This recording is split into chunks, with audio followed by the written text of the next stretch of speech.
Assalamualaikum warahmatullahi wabarakatuh. Perkenalkan, kami dari kelompok 1 yang terdiri dari 2 anggota, yaitu dengan saya sendiri, Putri Wirdawati, dan rekan saya, Ririn Aminah. Di presentasi kami kali ini, kami akan menjelaskan tentang penyelesaian sengketa dalam hukum bisnis beserta pembuktian.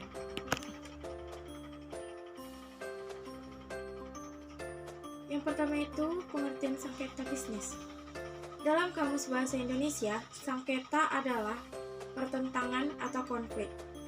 Konflik berarti adanya opsisi atau pertentangan antara kelompok atau organisasi terhadap satu objek permasalahan.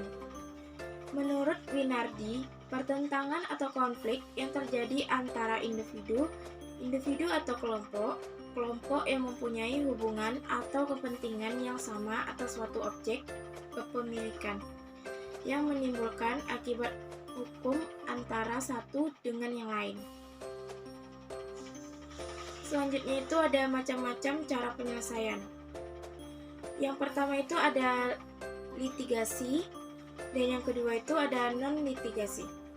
Dalam Undang-Undang Nomor 30 Tahun 1999 dapat kita temui sekurangnya ada 5 macam cara penyelesaian sengketa di luar pengadilan, yaitu yang pertama itu adalah konsultasi, yang kedua itu ada negosiasi, yang ketiga itu ada mediasi, yang keempat ada konsiliasi, dan yang kelima itu ada arbitrase.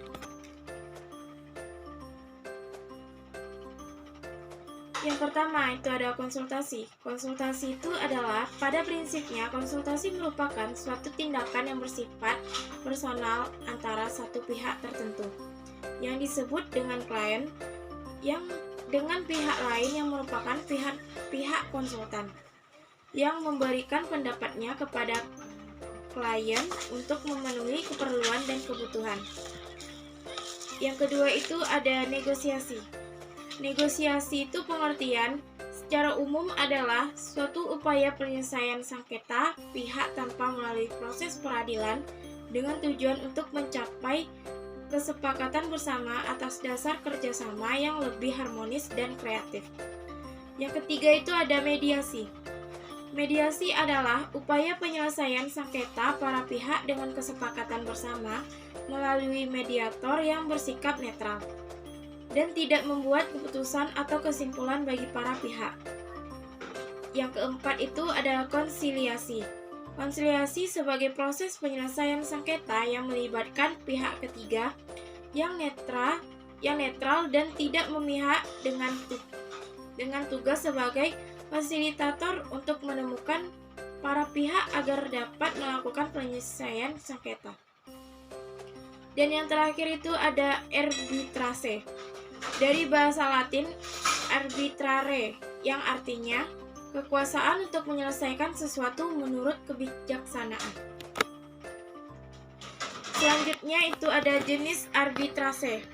Yaitu jenis arbitrase itu terbagi menjadi 2 jenis. Yang pertama, arbitrase ad hoc atau volunteer arbitrase.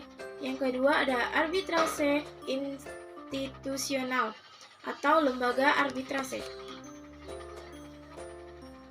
Selanjutnya itu ada syarat-syarat arbitrase.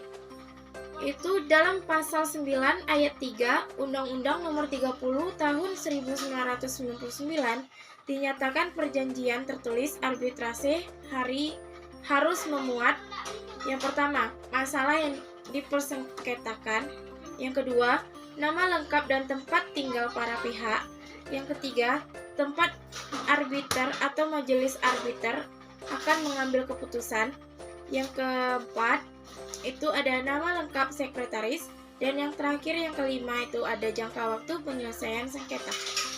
Selanjutnya presentasi akan dilanjutkan oleh rekan saya yaitu Ririn. Assalamualaikum warahmatullahi wabarakatuh. Nama saya Ririn Aminah. Saya akan melanjutkan penjelasan dari Putri Wirdawati. Mekanisme arbitrase. Untuk menentukan acara arbitrase yang digunakan dalam pemeriksaan sengketa sepanjang tidak bertentangan dengan ketentuan Undang-Undang Nomor 30 Tahun 1999. Penentuan acara arbitrase ini harus diperjanjikan secara tegas. Selanjutnya, biaya arbitrase. Dikatakan bahwa arbiter bertugas menentukan biaya arbitrase yang meliputi biaya-biaya sebagai berikut. Yang pertama, honorium arbiter. Yang kedua, biaya perjalanan dan biaya lainnya yang dikeluarkan oleh arbiter. Yang ketiga, biaya saksi atau saksi ahli yang diperlukan dalam pemeriksaan sengketa. Yang keempat, yaitu biaya administrasi. Selanjutnya, kelebihan dan kekurangan arbitrase. Yang pertama, kelebihan arbitrase yaitu ada banyak pengadilan negara tidak mempunyai hakim-hakim yang berkompeten atau yang berspesialisasi hukum komersial internasional. Yang kedua, berperkara melalui arbitrase lebih murah. Sebagai contoh, biaya administrasi untuk pendaftaran yang di dalam kerangka arbitrase ICSID. Yang ketiga, tidak adanya pilihan hukum yang kaku dan tidak ditentukan sebelumnya. Selanjutnya, kekurangan arbitrase. Yang pertama, untuk mempertemukan kehendak para pihak yang bersengketa dan untuk membawanya ke badan arbitrase tidaklah mudah. Yang kedua, pengakuan dan pelaksanaan keputusan arbitrase asing. Yang ketiga, menurut Profesor Dr. Komar Kantaatmadja, SH, ternyata arbitrase pun dapat berlangsung lama dan karenanya membawa akibat biaya yang tinggi, terutama dalam hal arbitrase luar negeri. Selanjutnya yang C, pembuktian secara perdata. Pembuktian secara perdata dibagi menjadi dua, yaitu pembuktian dan alat bukti.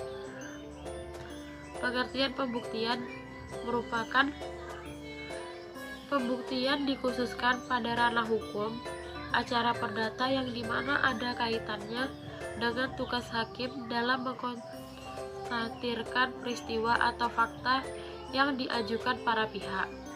Yang kedua, alat bukti.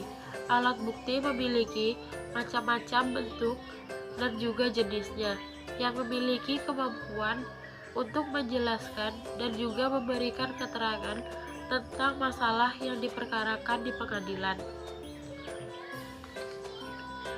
Dan yang terakhir yaitu macam-macam alat bukti. Yang pertama, alat bukti tertulis. Yang kedua, alat bukti kesaksian. Yang ketiga, alat bukti persangkaan. Yang keempat, alat bukti pengakuan. Sekian presentasi dari kami. Apabila ada kelebihan dan kekurangan, kami mohon maaf. Kami akhiri, wabillahi taufiq wa hidayah. Wassalamualaikum warahmatullahi wabarakatuh.